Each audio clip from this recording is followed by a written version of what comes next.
Mga kababayan, magandang araw, magandang gabi, magandang umaga, magandang hapon. Saan man po kayong panig ng mundo, sa mang bahagi ng Pilipinas, kasama niyo na po si Ka Eric sa ating video talakayan at video analysis.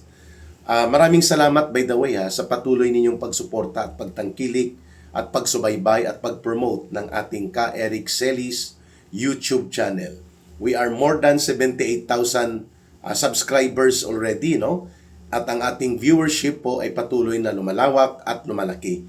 At kaya po nakakatulong din yan sa ating monetization para sa ating YouTube channel at malaking bagay din po para kay Ka Eric at sa aking pamilya na sinusuportahan nyo at tinutulungan ang aking pagsusumikap, ang ating pagsasamahan sa pamamagitan po ng ating community dito sa YouTube channel and even sa Facebook Live. Okay?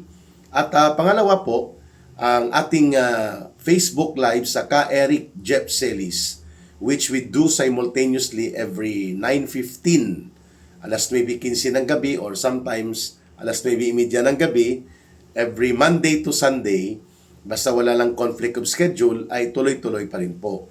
We have already 117 followers sa ating Facebook account, no? At lahat ng ito ng mabubuting nangyayari po ay utang na loob ko sa inyo. At pinapasalamatan po yan ni Ka Eric at ng aking pamilya. And by the way, ang ating Bangon Sambayanan People's Movement, ito po yung initiative natin na mag-organize, magsagawa ng mga pagpupulong-pulong, mga community forum, and then magsagawa ng advocacy na mga activities para po mapalakas at mapataas ang kamalayan ng ating mga kababayan sa mga areas po na mayroon tayong Bangon Sambayanan, lalo na sa Metro Manila at mga paligid na lugar, ay malaking tulong po yung inyong iniaambag sa ating linya na 0916-308-7710. GCash line din po yan, at the same time, line of support para kay Langging. No?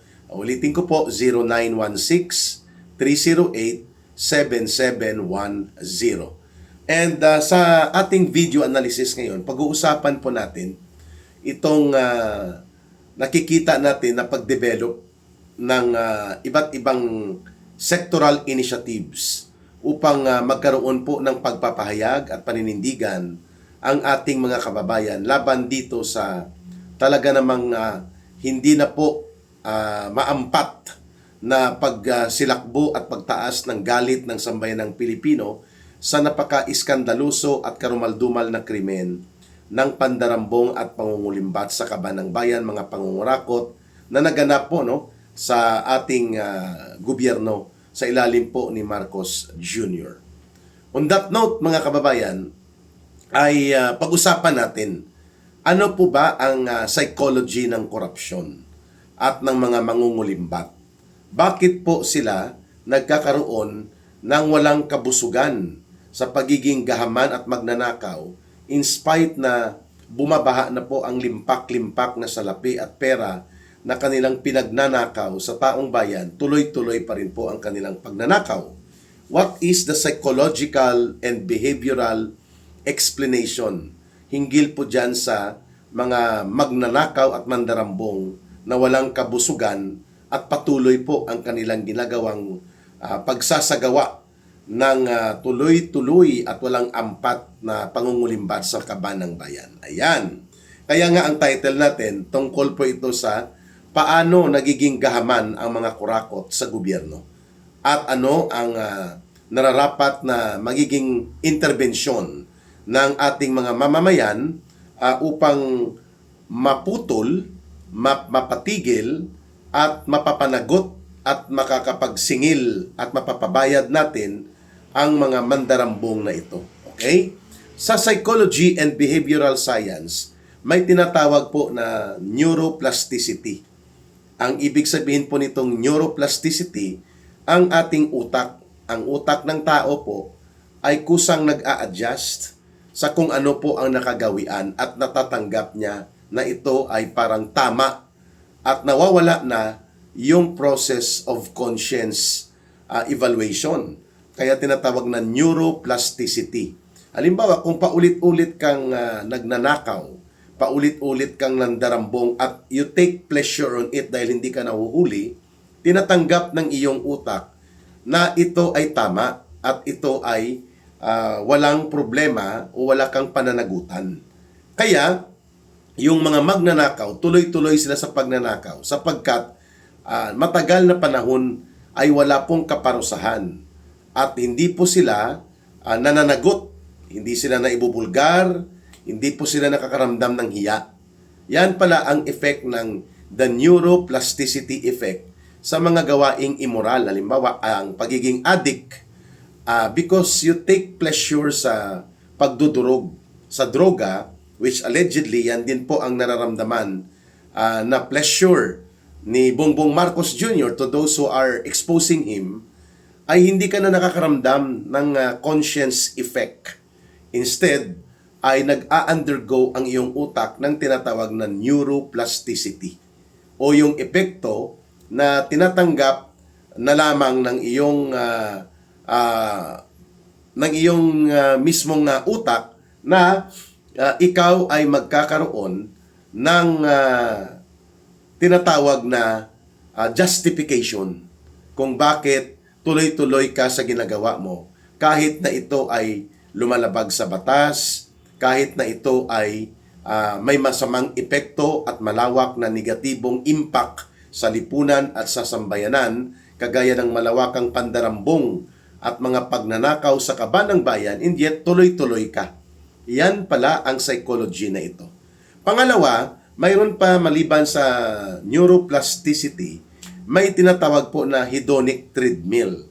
Ang hedonic treadmill naman po ay ito ang pagkakaroon ng kasanayan mo that you always look for pleasure kasi wala kang pananagutan o hindi ka nananagot sa konsekwensya ng ginagawa mo as long as you take pleasure. Hedonic, no? From the root word na hedonism. From the word hedonism, yan po ay ang pagiging pleasure seeker. Ang tao po ay may natural na nire-release ang ating brain na hormone o chemical substance na tinatawag na dopamine. So kapag gumagawa ka ng isang bagay na nagugustuhan mo, may dopamine level yon. Yung tinatawag na pleasure substance or pleasure chemical sa mula sa utak. Subalit habang patuloy mong ginagawa ang pagnanakaw, for example, nawawala yung antas ng pleasure. Kaya kailangan mong sanayin na umabot pa sa mas mataas na pleasure. Kaya nagkakaroon ka ng hedonic treadmill, tuloy-tuloy na paghahanap ng pleasure.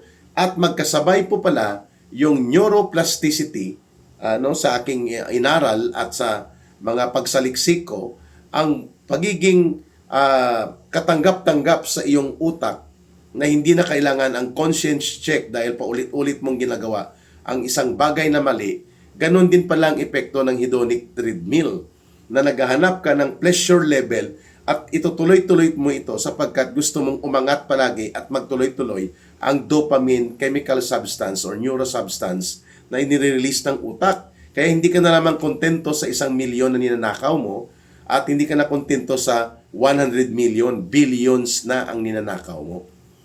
Yan ang paliwanag ng mga eksperto sa psychology. Ano ba ang kaisipan ng mga gahaman, bakit hindi sila nabubusog sa kanilang ginagawang mga pagnanakaw, pandarambong, pangungurakot, pangungulimbat? Dalawang factor kaagad yon. Nasasanay pala ang utak, ang brain system, ang neuron system natin, na magkaroon siya ng tinatawag na neuroplasticity effect, na hindi ka na nakakaramdam ng konsensya, mga kababayan. At bagkus ikaw ay nagiging tagapagtaguyod ng pleasure and satisfaction batay sa iyong sariling kagustuhan. At dahil dyan, ay wala ka nang pakialam kung ano po ang magiging epekto nito sa ating mga kababayan, ano magiging epekto sa kapwa-tao mo.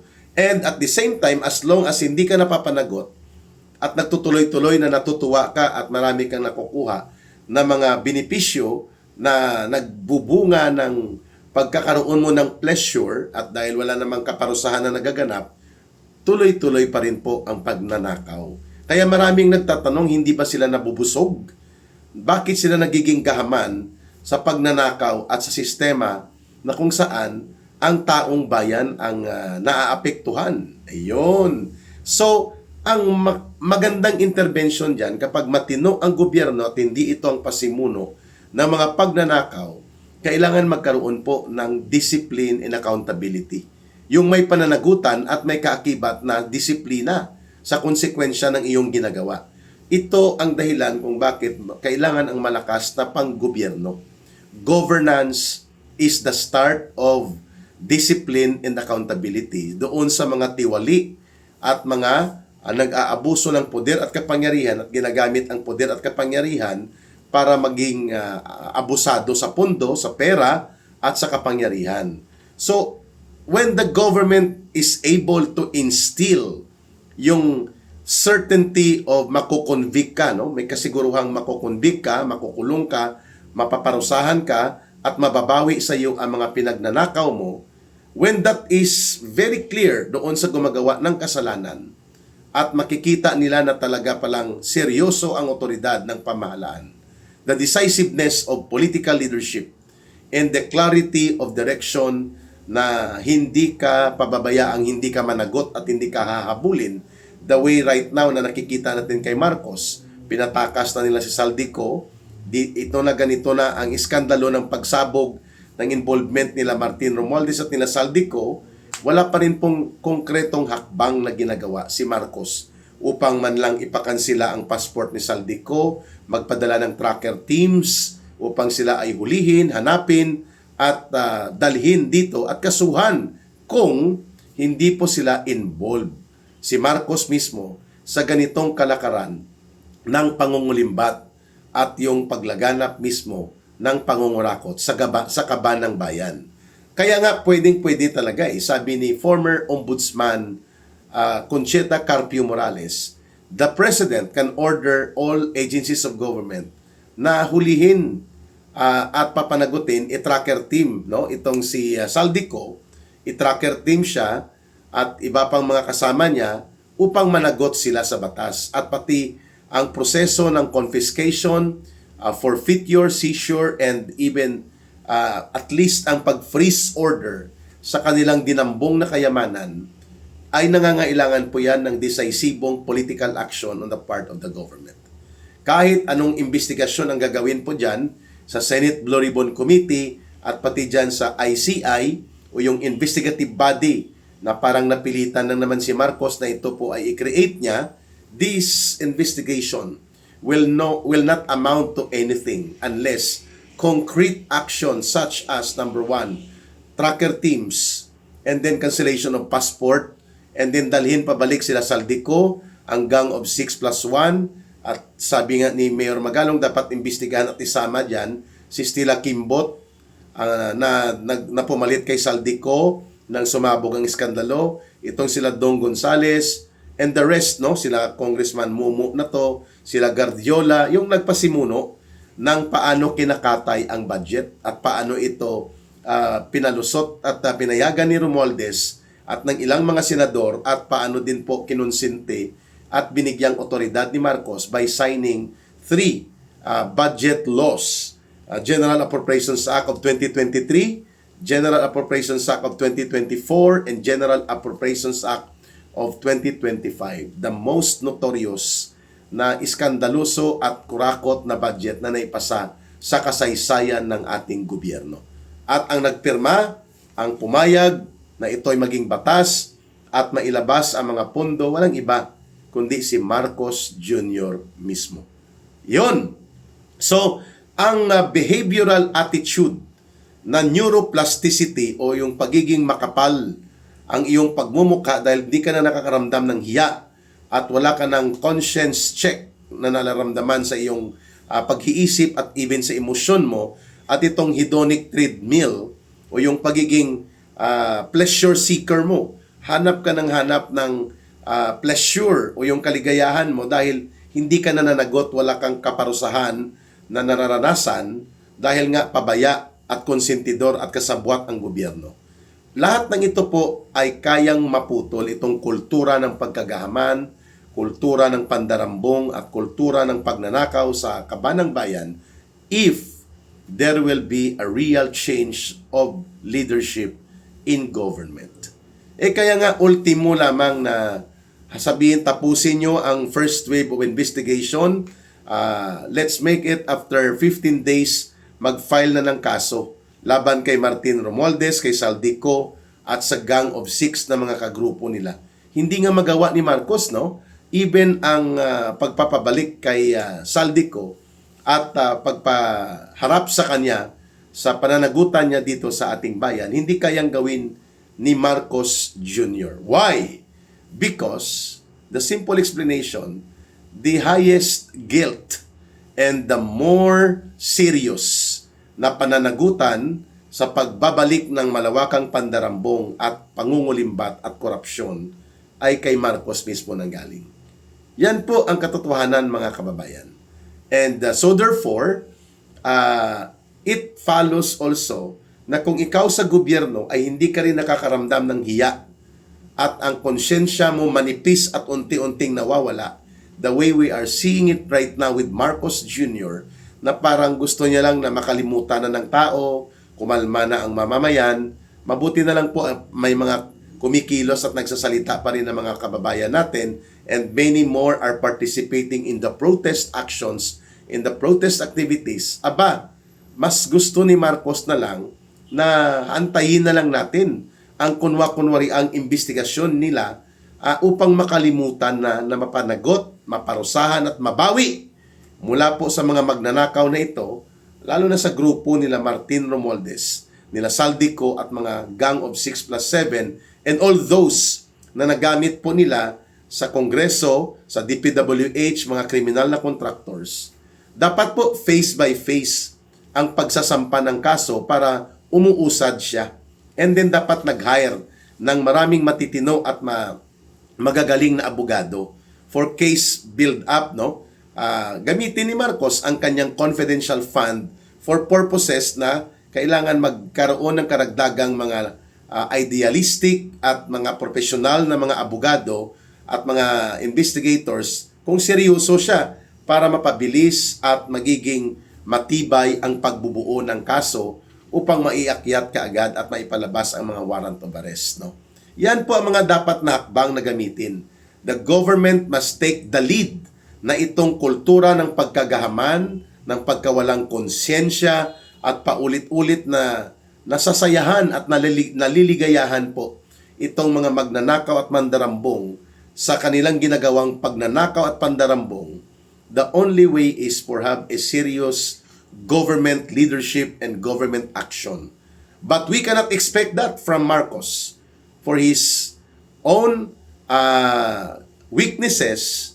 Ay ang pangunahin po dyan, hindi rin siya nakukonsensya na ganyan po ang nangyayari at ganyan po ang naranasan ng sambayanang Pilipino. Fake, wala pong katotohanan ang kanyang pagdadalam-dalamhati, ang kanyang sinasabing siya po ay gusto niya ring magkaroon ng tinatawag na katarungan na hindi po mapabayaan ang mga nawaldas at nasira na mga proyektong ito at wala namang katuturan na ginastusan ng 1 trillion pesos.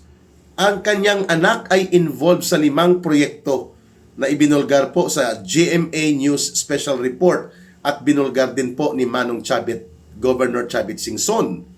Wala tayong narinig na ito po ay pinuna niya at ikinall out niya at sinabi niya imbestigahan din unahin na ang Ilocos Norte para yung sense of objectivity, fairness, and sincerity and seriousness sa kanyang effort to fight and weed out corruption in the government at ang mga involved na mga magnanakaw at mandurubo starting off sa pinsan niya ay mapanagot at maparusahan at mabawian ng mga ninakaw at dinambong na pera, kayamanan at ari-arian.